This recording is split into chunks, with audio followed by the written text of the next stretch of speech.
Hey, today I'm sitting here with Tom Biberman, Mr. Tom Biberman. Thank you. Hello. Welcome. Mrs. Michelle Cole. How are you? Very good. Very well. Thank you. Thanks for coming by today. We're here to talk about his philosophical concept of multidimensional hyperstructuralism. That's a big one, huh? Yes.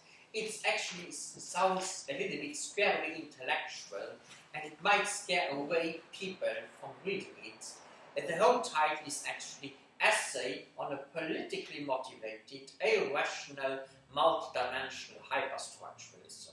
Now this sounds a little bit crazily intellectual, and it might really scare many people off. It is nothing else but a kind of an eclectic philosophy. That means a philosophy that not only tolerates different points of view, different ideologies, different religions, but also combines them. Therefore, multidimensional.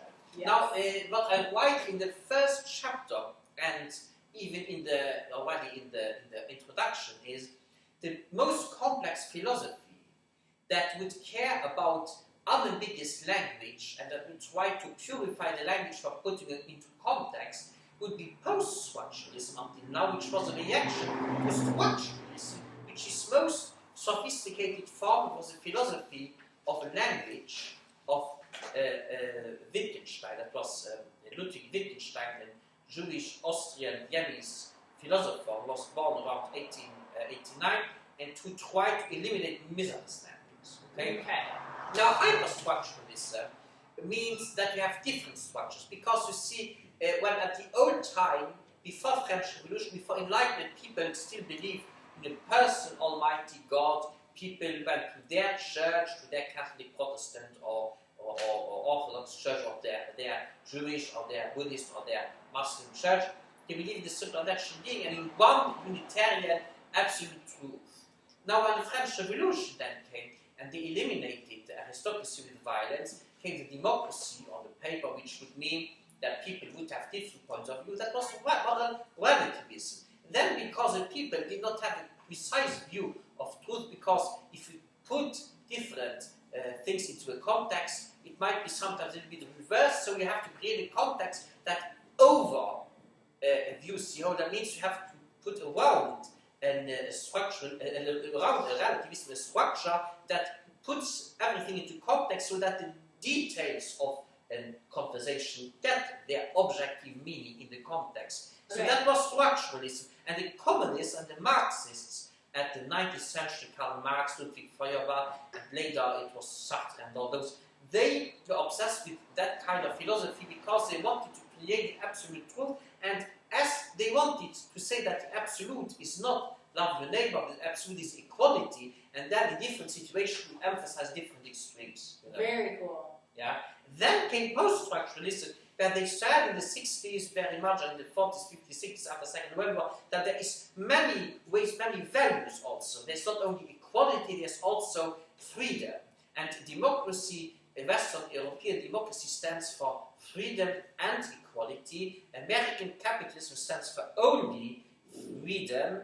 Communism in Soviet Union was only equality, with quotation marks, without freedom. And fascism, Nazism, racism, or sexism of the Taliban or of the IS was neither freedom nor equality, as people were killed or oppressed and enslaved for poignant and equality. Yes. Therefore, multidimensional structuralism. Now, my philosophy would be a combination of everything with focusing on extremes sometimes. So sometimes you would have to put an accent on it. So we would, for instance, as typically Europeans have from Luxembourg, this little country between Germany, France, and Belgium, we speak fluently German, French, and English. We prefer on social issues the social democrats like Tony Blair, like Obama, to the Republicans, because social market consists in balancing freedom and equality. Capitalism only freedom. We prefer the the right conservatives to the far right, far left communists, where is neither freedom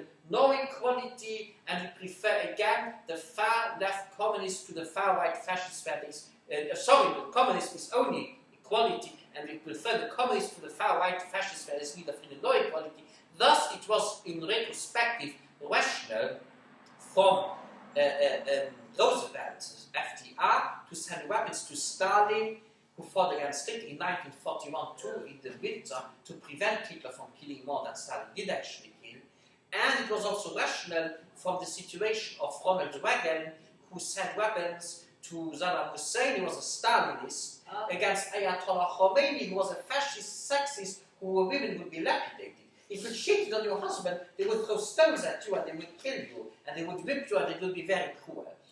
Then, actually, I actually sent them an email to Bill O'Reilly in 2006 to Fox News, to the O'Reilly Factor, where I explained, dear Mr. O'Reilly, what frustrates me in your TV show is actually that nobody talks really in the terminology of moral structuralism, but only in this liberal terminology of moral relativism, or in the conservative terminology of moral absolutism, of good and evil.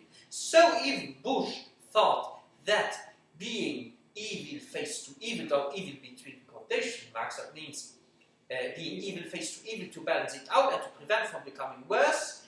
And if he thought not only to destroy Taliban, but to destroy Saddam Hussein's regime and even put Saddam Hussein before an Arab trial and be executed, why do you then have such naive vocabulary of good and evil instead of balance and disbalance? Because Saddam Hussein himself was not only but mostly evil, faced to people who were more evil than him, like these far white fascist people. Like at that time it was those of Simpa Iran, it was the Shiite fascist fundamentalist Iran, and now the IS, who were more evil than him. So Bush screwed up by attacking, like John Kerry formulated in 2004, making the wrong war in the wrong place, destroying Saddam Hussein's regime instead of focusing on Afghanistan, might be go against Iran. And then Obama, who is a liberal, who is good for social justice, he screwed up by pulling too quickly out of Iraq, and now we have the situation where IS slaughters people, cuts off throats of men, and rapes women, and sells them into sex slavery, and now they have to go again against. And it endured until Friday the 13th, which is a superstitious thing that those Muslim fundamentalists believe in superstitious theory, so they chose Friday the 13th. And then it came until this big disaster came with these hundreds of deaths, that even the socialist French president, Mr. François Hollande, chose to destroy IS, and now they are bombing together. By the way, Vladimir Putin, he actually explained that we should actually have the coalition now, like in Second World War, that Russians and then French and Great British, so United Kingdom and USA, should together work against these Islamofascists. However, I have also to say that Obama was in favor of destroying the Stalinist far-left regime of Gaddafi and tried to destroy Assad, but Assad himself is above this. He's a Stalinist like Saddam Hussein, and he has the same tendency to destroy IS. And Putin, who had a KGB past, was also a communist, was also until now sustaining him against that system, that IS system, but also against those rebels who are not fundamentalists. So this is a Gordian knot. And this Gordian knot, we know it from the time, we remember perhaps Alexander the Great, about 300 before Christus. He actually said, there was somebody who told him that the person who would destroy the Gordian knot with one movement, open that knot, would be ruler over Asia. And he took the sword and cut it into one piece, into two pieces. And therefore, he conquered actually Egypt, he conquered Turkey, now today Turkey, and Lebanon, and Syria, and Iraq, and Kuwait, and Israel, and Jordania, and Iran, and Afghanistan, Pakistan, until the Indus, until India. That is fought because people, they were rebelling, his own soldiers, because they were so sick and so tired of it. When these Indians came with the elephants, from elephants, they threw spears on the Greek soldiers. And he had some ideas like Napoleon Bonaparte, and like Bush, he thought for political and for a kind of a democratic Greek idea. That means he had this idea of equality and freedom also. He was a little bit very near to abolishing slavery. He said in the end of his life... Napoleon? No, not only Napoleon, also Mr. Alexander the Great from Macedonia, 2,300 years ago. That was, and then I explained my philosophy actually my philosophy paradigma that says that we have sometimes to emphasize extremes. That means until we come from democracy, we had sometimes to make concessions to communists against the fascists and simply prefer the least evil. And then, when democracy came, then actually we could, inside democracy, rebel every 4 or 5 years by voting left or right. And therefore, sometimes also violence against violence was necessary. By the way, my Buddhist philosophy, because I'm a Buddhist, as I'm Buddhist, consists in believing in balance, in the lukewarm water. So if the water is cold, to put hot inside. If it's hot, to put cold inside until the bathtub or the shower becomes lukewarm.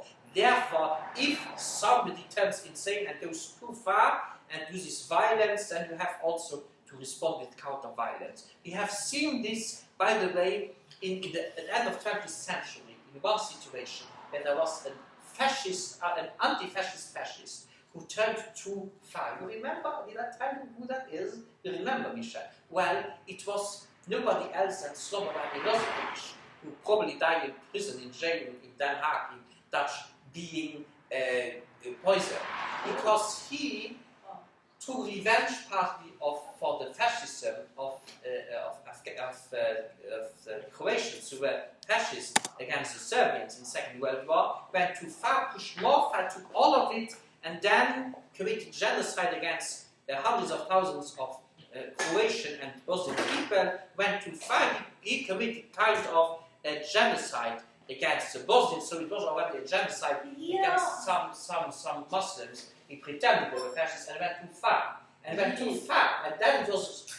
he killed women and children, and it was a barbarian thing, that kind. And then they had to, when it's out, and it was very funny because it was what happened then. Not that is funny, but what happened then, because the German foreign minister, Joschka Fischer, who was a green, he was an environmentalist and a pacifist, he switched from one day to the other from pacifism to anti-fascism. He agreed to send German troops to Kosovo to prevent another genocide, to stop Milosevic. He was a green anti-fascist. So even a green, and then Mrs. Michel called it, even a green agrees to send troops, if necessary, against the fascist regime, he switched from pacifism to anti-fascism. Then we have seen that it was impossible because that guy, Milosevic, he killed a few 100,000 Bosnians.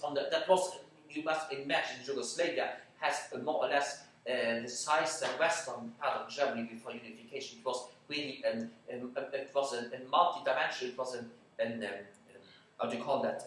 A prison of people. He said it like Austrian Empire or the Ottoman Empire. It was a multicultural, multiracial state, and they then came one after the other in 1991, independent, and then there was minorities there.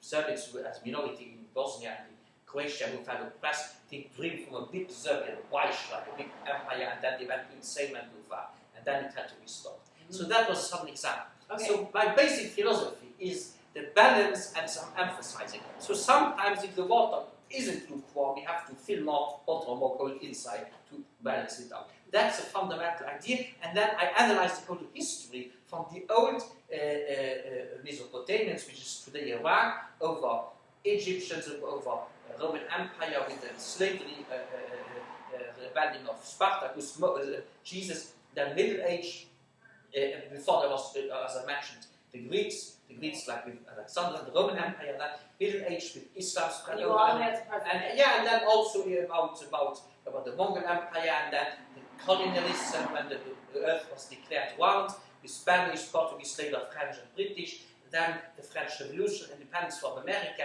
abolition of slavery in the South States, and the industrialization, the working class who were oppressed, dictatorship of proletarians, then communism, and then after First World War, then the fascists who were the bigger evil in Germany, Italy, and Japan, and then after communism, then the Cold War, and then after Gorbachev brought down communism in a very peaceful way, then the end on all these conflicts with the Muslim world, and also that one conflict with Yugoslavia that was very depressing. And then I project in the last chapter to the future and explain how I see the world for the future. Probably in the next 25, 30 years, democracy would be prevail on the whole planet, partly through reforms like Gorbachev, partly through rebellions and revolutions like under Ceausescu or under Gaddafi, and partly through military inventions that we have to prevent as much as possible. Yeah. If necessary, then they have to. Yeah, like I always thought that war on all levels is wrong and bad, and how there's that quote from Martin Luther King where you can't drive out darkness with like more darkness, you got to bring in love or something or light. But then I know in my personal life, like if I'm confronted with like huge evil, like I had a huge fight like a couple weeks ago where I felt just so disrespected, and you know, and I take responsibility for my part, but yeah, I reacted with some aggression, and I kind of don't feel that bad about it really. So it's kind of like, yeah, so it's like you can't be just loving all the time, really. You have to be self-loving and stick up for yourself. Yes, absolutely. And I do agree. We Buddhists from SGI Soccerberg, I do agree. I was speaking to the president of European Buddhists, and there this guy said, the president said, yeah, even Nichiren Daishonin, the Buddhist reformer of Middle Age at the time of the Mongolian Empire, he always went out when he was afraid of being attacked with knives and staffs. He said, I'm going out with my big samurai sword, to defend myself. Yeah. Because you see, and that is something with Buddhism you have to understand. In Buddhism there's reincarnation, but it's not justified. And it's only explaining it because the difference between Buddhism, which came out of Hinduism, compared to Hinduism is the same that Christianity that came out of Jewish religion and compared to Jewish religion, which means that if Jesus said neither he nor his father have sinned, we didn't accept the heretic sin. The same way Buddha would say karma is explanation, but not it's not a justification. It's like if you're standing with one food on a cooking machine that's hot and with the other on an ice cube, the average is good, but still you are not happy. Yeah. You have to put the ice cube on the cooking machine, switch off the heat, let it be melting, and both will be like the one will evaporate after melting, and then there will be in the end will be lukewarm. And so you have the same in Buddhism. If you are in one life very poor, you are oppressed by the rich people, that's a pariah, that's a caste system in India, the BS that they have done, and that is open for the masses. So if you don't rebel anyway, okay, then the poor guy will become richer, the richer will become poorer, the one who tyrannizes his people, the Maharaja, will be very poor and will be born very poor, the poor who have been a hero will be very rich, it will always go up and down, it will never be in the middle. Yeah. So we don't recommend to accept that. And so the point with this hatred thing, and with this kind of, how we say, revenge, is that we do actually have the right of defense, because if we don't defend ourselves, there will be the other generation later will suffer from it. Therefore, do it directly. Therefore, also, as I wrote in my book, that it could be open for the masses to not rebel against communism again, and it could be accepted by both liberals, socialists even, and also conservatives like Bush and Blair, and one was a Democrat, or like Cheney, that if you don't rebel against the dictatorship, it could be again open for the people. Therefore, George W. Bush, he went to church officially, he was on his tax cut reform, I don't agree with him, he was very capitalist, but he actually did never show the other cheek. Believe me, he did never. He was always for the Jewish principle, an eye for an eye, tooth for tooth. You know, but you know what? That principle doesn't mean like you take my eye, I take yours. It means karma. God will take yours, basically, right? Like if you take somebody's eye, then your next life, your eye will be taken. It doesn't. That's what I thought. Yeah, but if anyway, because the knife in your eye will leave the whole. Well, it can line, be cash karma. right? If somebody beats you up, buff, hit back. You don't need to kill. But if you directly do it instead of accumulating.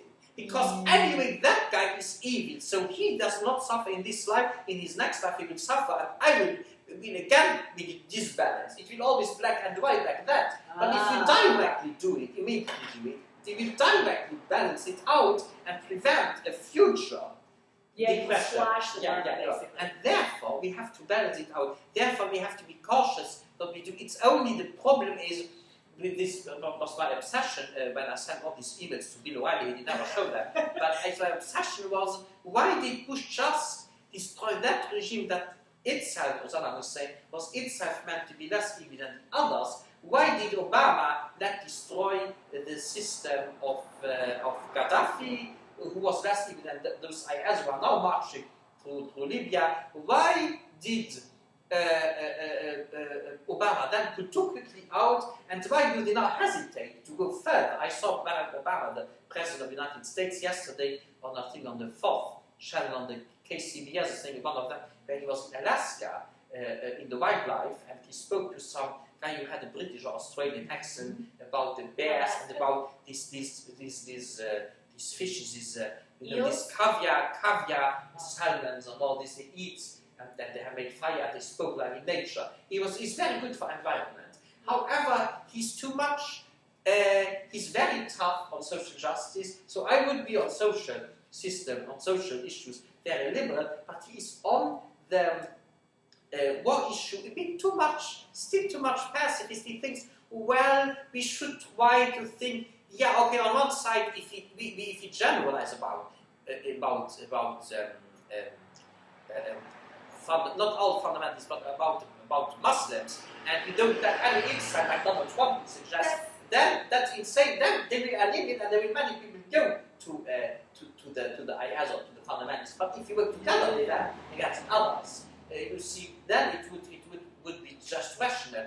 Also, what Donald Trump said a few days ago, which was unacceptable, when he very, very, very populistically formulated that he would actually kill the family, the whole family of terrorists. He did, yeah. He did. Do you think he's for real, or do you think this is just this guy is worse than Marine Le Pen in France. He's worse than the far-right that issue, because you cannot, you see, there are German families who have the boys sometimes who turn insane. He was even Christian race, who was a blonde European, non-European guy, who was not even Arabic, who turned insane, and he was against the society, and then he went to Syria, and he let himself kill as a terrorist for IS, and his family was even Christian, Catholic or Protestant, even pro-American. He would not do that. Later he explained that he would not be just in situations, but it would be just in situations where the family would be really into this fundamentalism. But what do you think about them calling that Daesh ISIS? Do you think that's weird? Well, Daesh, I did not really understand. I want to talk about Skype a few weeks ago. They called it Daesh. Daesh or something is like what they call themselves, but the Western media started calling it ISIS, which is that Egyptian goddess, right? Yeah, but isn't that weird? Yeah, ISIS, but it's also IS is Islamic State, and ISIL also. Osiris and Isis, yeah. Isis and Osiris, it's like it has Greek roots. It's actually, Daesh means it's something evil, something negative, you know. That's what they call themselves, I thought. Well, I think Daesh sounds like trash, you know, it rhymes on trash. Yeah, I don't might be a coincidence. I'm not informed about this, I did not make research about this. But I have So how about, what impact do you think the possible contact with an extraterrestrial alien civilization might have on the paradigm of multidimensional hyperstructuralism? Well, the point is that the whole philosophy now that tries to unificate and project all into the future is human. It's not anthropocentric. Anthropos in Greek means a human being, and homo in Latin, homo sapiens means man or human being. And it's not that. It's meant for people, and also Buddhism believes that all living beings, even animals, even plants, even extraterrestrial beings, have a soul. So, if there would be other humanoids, they don't need to look like, they could look like dinosaurs, they could be like turtles, they could like in any science fiction movie or Klingons, but if they were humanoids having a brain like humans and an intelligence, if they could come into contact with us, they coming to us having already higher kind of techniques since thousands of years, being UFOs coming to us thousands of years ago, making us believe they were gods, or we coming to them, they being in a state of development like thousands of years ago of our like Neo-Mexico, it would not make a difference in the fact that their idea and our idea would be different, and we and them would have to come then to combine all these ideologies, which is actually or religions, which would be a kind of an eclecticism again. So multidimensional hyperstructuralism could then go into some post-hyperstructuralism, and then could again be a hyperstructuralism. Now this sounds like very cookie because it doesn't matter how many religions and ideologies you combine. Yeah. It's all is like It's the same thing. Well, there is one religion on this planet that pretends, I say pretend because I don't agree with them, it pretends to be the one who combines all religions. Do you know what that is? Which one? It's Baha'i actually. They're coming from Iran, from Persia, 19th century. They pretend that not only you have to tolerate other people's opinion, but you have to combine it with yours. And then you can make an eclectic, multidimensional, eclectic Unitarian idea. That means well, it's kind of cool, right? Like, a lot of them have a similar... Like Jewish, Christian and Muslim together in a monotheistic way, but they do not believe in reincarnation. They do not combine with Buddhism and Hinduism, and that annoyed me because I believe that nobody has to suffer for eternity, even if he was as evil as Hitler or Bin Laden, he would just be reincarnated at the same time and would be rehabilitated more and more. Also in Buddhism, we believe that you can have Buddhahood in your hell, because 10 words from animality, from hell, animality, rapture, and then tranquility, and then more kind of study and awakening and Bodhisattva and Buddha, they can all have each 10 words, the other 10 words inside it. You can still be in hell and achieve Buddhahood. So this is like our state of life, and not fundamentalists, Baha'i, who are for international democracy and combination of all religions, multicultural, they do not integrate this idea of reincarnation, of balance. Therefore, it's also not about happiness, it's more like about political abstraction. Therefore, I did not become of them. What pissed me off about them is they are against sex before marriage, and you have to ask your parents for marrying. That could make you insane, and then you just turn insane because you would very quickly marry to have the sexual desire, and then you would be very quickly divorced. Mm-hmm. And so that would not be what because I was never married to a girl, I had girlfriends, but I did not marry them. And so I had ever my pleasure, with them. So I mean, fun have you in the same two words, with the same two letters begins, than the other word. And so it was funny, and so I liked them. And I did not marry them because this girlfriend that I had 20 years ago in Austria, she was 5 times B. Can we say that before? Yes. Can we say that before the camera? She was a blonde, blue eyes, big boobs bitch, And she was hysterical. She had every 5 minutes another opinion, so I did not want her. So we're coming away from but I dumped her because she was very good in bed, but she was crazy, However, I want to say that Bahaism does not combine all these ideas, And so there's a Unitarian. But we could, if you have some alien hypothesis that aliens even were like the cause of our religions, might be that the Christian, Jewish, and Muslim God are not real persons, but they might have been also an alien commander-in-chief of a UFO, and that the real God is inside us, a Buddhist God is spiritual inside us.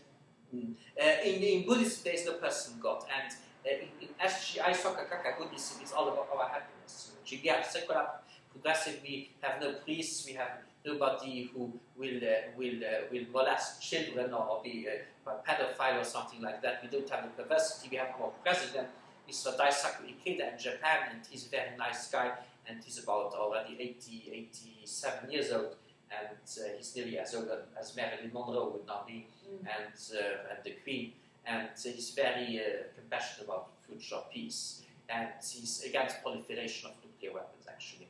Which is normal for Japanese. They got 2 on their hand, Hiroshima and Nagasaki, and then they got Fukushima, and all this mystically, karmatically was the same country they had in Chernobyl, and so it was really not funny for them at all. But okay, but. Well, what are your plans for the future as a classical and film music composer and autodidactic philosopher?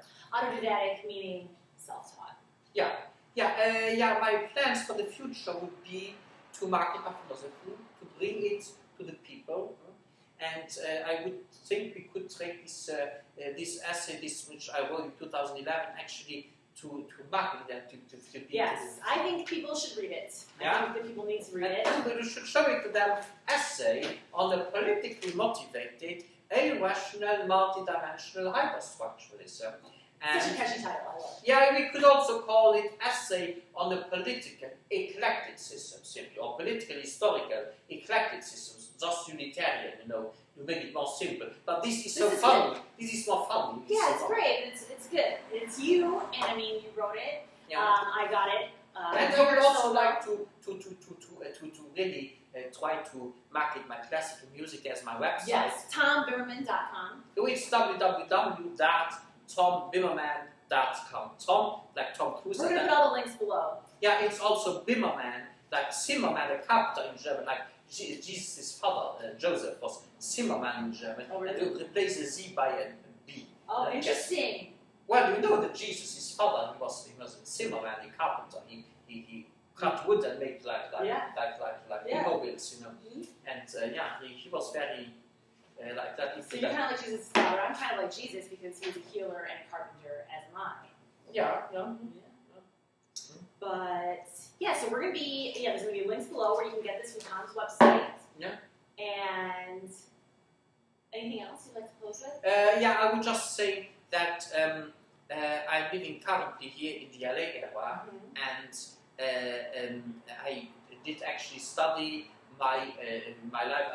I was born in 1971. I studied my classical music theory, harmonic counterpoint in Paris on the High Conservatory, CNSMDP, Conservatoire National Supérieur de Musique et de Danse de Paris. Made from 1993, I have my 3 diplomas. Then from 93 to 96, made my first diploma in orchestra conducting in Salzburg, Vienna. How old were you when you wrote your first orchestra or symphony?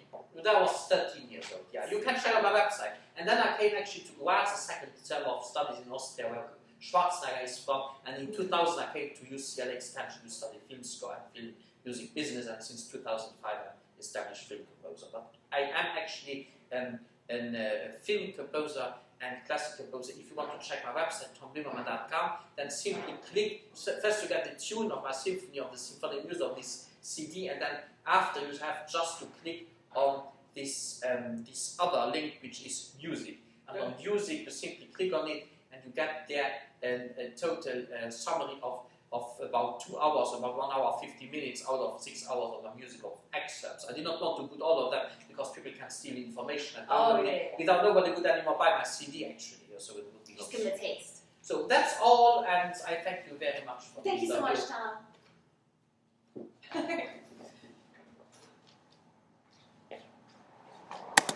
How long did we now speak?